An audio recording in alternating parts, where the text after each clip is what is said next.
جس میں یہ بتایا چن چن کے چیزیں جمع کر کے بتایا گیا جی عمران خان نے توہین مذہب کر دی. وہ کون تھے؟ وہ کون سا ادارہ تھا؟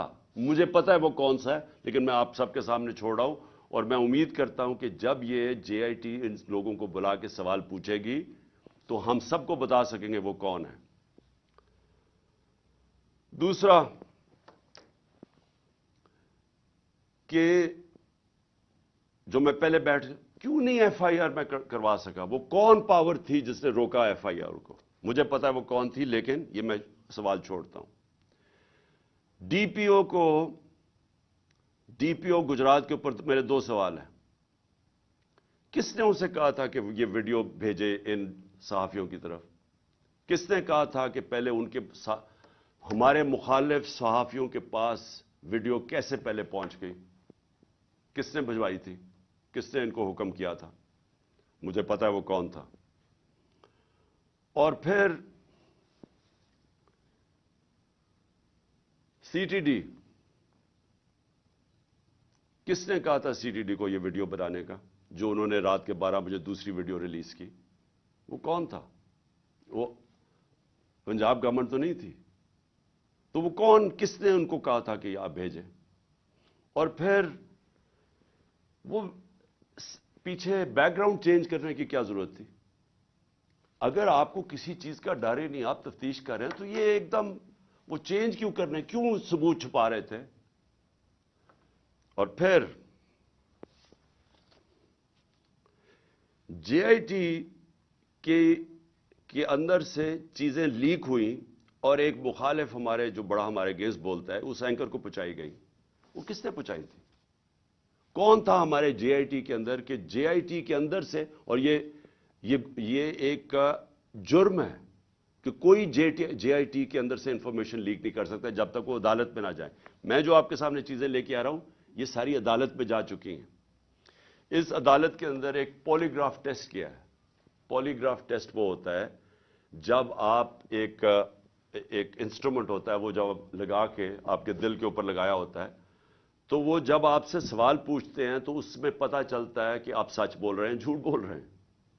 تو اس نوید کے اوپر جب انہوں نے وہ ٹیسٹ کیا تو پولی گراف ٹیسٹ کے اندر دو چیزیں واضح سامنے آ گئیں. ایک، جب نوید سے پوچھا گیا کہ آپ کے ساتھ کن کن لوگوں نے، صرف ایک آدمی کے علاوہ کسی نے آپ کو کانٹیکٹ کیا تھا؟ اس نے کہا نہیں کیا تھا. جھوٹ نکلا.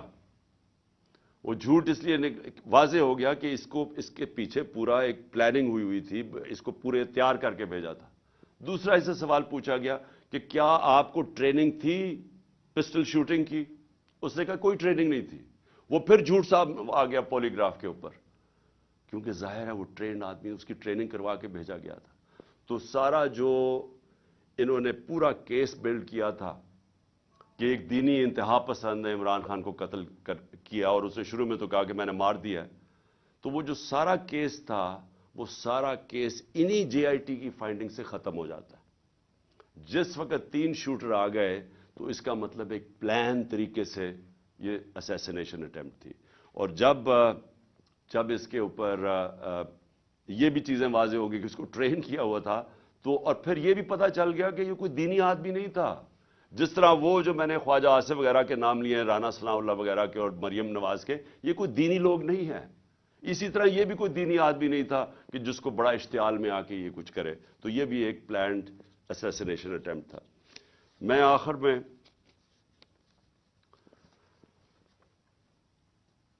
میں سوال پوچھنا چاہتا ہوں ان لوگوں کو جو اس ملک میں طاقت رکھتے ہیں. میں ان لوگوں سے آج سوال پوچھنا چاہتا ہوں جو مجھے پتہ ہے اس کے پیچھے تھے. مجھے یہ پتہ ہے کہ نون لیگ کے اوپر سربراہ ان کے پیچھے تھے، مجھے اس کا واضح ہے. مجھے یہ پتہ ہے کہ رانا ثناء اللہ جس کے لیے قتل کرنا کوئی بڑی چیز نہیں وہ پیچھے تھا. مجھے پتہ ہے کہ شہباز شریف جس نے ایکسٹرا جوڈیشل کلنگ میں اس کے اوپر رپورٹ ہے 97 سے 99 تک کہ اس نے کتنے لوگ پولیس مقابل میں قتل کروائے تھے. عابد باکسر کی سٹیٹمنٹ ہے کہ کیسے شہباز شریف ان سے لوگوں کو قتل کرواتا تھا. ماڈل ٹاؤن کے اندر ان دونوں نے دن دہاڑے نہتے لوگوں کے اوپر گولی چلائی، جس میں 12 لوگ اس میں قتل ہوئے اور اس کے علاوہ کوئی 50-60 لوگوں کو گولیاں لگی، اور وہ ٹی وی کے اوپر سب آ رہا تھا. یہ وہ لوگ ہیں، ان کا تو مجھے پتا ہے.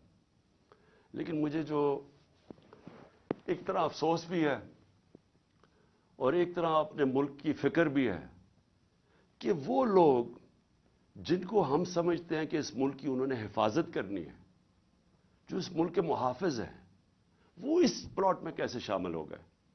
کیونکہ ان کے بغیر یہ ہونا نہیں تھا. جو سارا کور اپ ہوا ہے وہ کبھی بھی یہ جو دو کرمنلز ہیں یہ نہیں کر سکتے تھے، شہباز شریف اور رانا ثناءاللہ. یہ اس سے زیادہ طاقتور لوگ کر سکتے تھے، صرف وہ یہ کور اپ میں شامل تھے. سارا جو طریقے سے اس نے کہا جی میں اکیلا ہوں، اسے منہ سے بلوایا گیا، ایویڈنس پولیس کے اوپر پریشر ڈالا گیا، ایف آئی آر نہیں، یہ دونوں نہیں کروا سکتے تھے. ان کے پیچھے ہمارے وہ لوگ ہیں جن کو ہم سمجھتے ہیں کہ ہمارے ملک کی حفاظت کریں گے. میں یہ سوال پوچھتا ہوں کہ کیا میں وہ آدمی ہوں جس کو آپ کہہ سکتے ہیں کہ یہ کوئی بیرونی سازش کا حصہ ہے؟ کیا آپ کہہ سکتے ہیں کہ اس نے اپنا ملک کا کبھی پیسہ ملک سے باہر رکھا ہوا ہے اور باہر بڑے بڑے اکاؤنٹس ہیں اور بینک اکاؤنٹ، جس طرح یہ جو چور اوپر مسلط کیے ہیں ان سب کے باہر پیسہ پڑا ہے، اربوں ڈالر پڑا ہے، اور ابھی بھی چوری کر کے پیسہ باہر لے کے جا رہے ہیں. جس نے باہر کمائی کر کے سب کچھ، آج اس کا جینا مرنا پاکستان ہے. میرا سوال یہ ہے کہ اس کو اگر قتل کروانے کی سازش میں آپ ملوث ہیں تو کیا آپ کو فکر ہے اپنی قوم کی؟ اگر ملک کی سب سے بڑی پارٹی کے سربراہ کو آپ قتل کروا دیتے ہیں، جو واحد فیڈرل پارٹی ہے آج پاکستان میں، قوموں کو پولیٹیکل پارٹیز اکٹھا رکھتی ہیں. اگر قوموں کو صرف فوج کے ذریعے اکٹھا رکھتے تو ایسٹ پاکستان علیحدہ نہ ہوتا.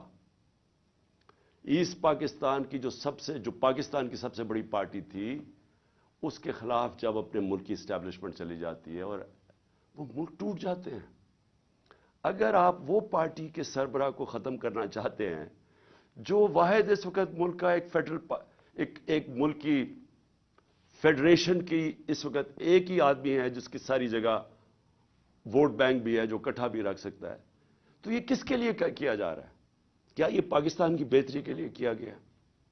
مجھے پتہ ہے کون تھے، اور مجھے افسوس سے کہنا پڑتا ہے مجھے بڑے افسوس سے کہنا پڑتا ہے کہ جب مجھے گولیاں لگی اور جب میں تب سے 3 مہینے، مجھے یہ میری ٹانگ کو ٹھیک ہونے میں 3 مہینے لگیں گے، کیونکہ جب آپ کی نچلی ٹانگ ٹوٹتی ہے وہ 3 مہینے لگتے ہیں اس کو ہیل ہونے میں. تو میں 2 کمروں میں بند ہوں. میں بار بار اپنے سے سوال کرتا ہوں کہ یہ کیسا مائنڈ سیٹ ہے، وہ کون سا ذہن ہے، اور وہ مجھے پتہ ہے کون سا ذہن ہے کہ جو یہ سوچ سکتا ہے کہ اپنے ملک کو نقصان پہنچا سکتا ہے، کیونکہ یہ ملک کو نقصان ہوگا. آپ اگر ملک کی پولیٹیکل پارٹیز کو کمزور کرتے ہیں اور فیڈرل پارٹی کو، تو اس سے بڑا ملک کا نقصان کیا ہو سکتا ہے؟ یعنی یہ آپ کے دشمن کر سکتے ہیں. یہ دشمنوں کا پلان تو ہو سکتا ہے کہ ملک کو کمزور کرو اور ان کی پولیٹیکل پارٹیز کو کمزور کرو، فیڈریشن کو کمزور کرو، لیکن وہ لوگ جنہوں نے ملک کی حفاظت کرنی ہے وہ کیسے سوچ سکتے ہیں؟ اور میں بار بار میرے یہ ذہن میں چیز آتی ہے، اور مجھے پتا ہے کہ بدقسمتی سے یہ صرف 1-2-3 لوگوں کی یہ سازش تھی، اور مجھے یہ بھی پتا ہے کہ ہمارے ملک کی جو فوج ہے وہ ہر روز قربانیاں دے رہی ہے اس ملک کے لیے. وہ وار آن ٹیرر میں وہ قربانیاں نہ دیتے، آج ہماری حفاظت، یعنی ہم اس ملک میں کمفرٹیبل نہ ہوتے، ہمیں اعتماد نہ ہوتا کہ ایک ایسی ہمارے پاس سیکیورٹی فورس ہے جو اس ملک میں ہمیں سیکیورٹی دیتی ہے. لیکن ہر اداروں کے اندر کالی بھیڑیں ہوتی ہیں، اور یہ جس نے پلان کیا، مجھے پتہ ہے اور میں یہ چاہتا ہوں کہ یہ جے آئی ٹی کے ساتھ اب کوآپریشن کی جائے. یہ لوگ جو ایک جان کی آبسٹرکٹ کر رہے ہیں جسٹس، ان لوگوں کو ان کے اوپر ایکشن لیا جائے. اور میں آخر میں اپنے سپریم کورٹ کے چیف جسٹس سے کہنا چاہتا ہوں کہ میں نے شروع میں ہی کہا تھا کہ مجھے صرف انصاف کی ایک جگہ سے توقع ہے. جب یہ طاقتور لوگوں کو، جن کے میں نے نام لیے ہیں، یہ کیسے انصاف ہونے دیں گے اگر یہ خود اس میں ملوث ہے؟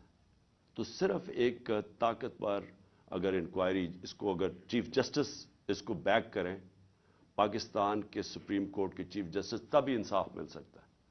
نہیں تو مجھے کوئی اب تک جو میں نے حالات دیکھے ہیں، جس طرح کی ہر جگہ رکاوٹیں ہیں، مجھے کوئی امید انصاف کی نہیں ہے. پاکستان زندہ باد.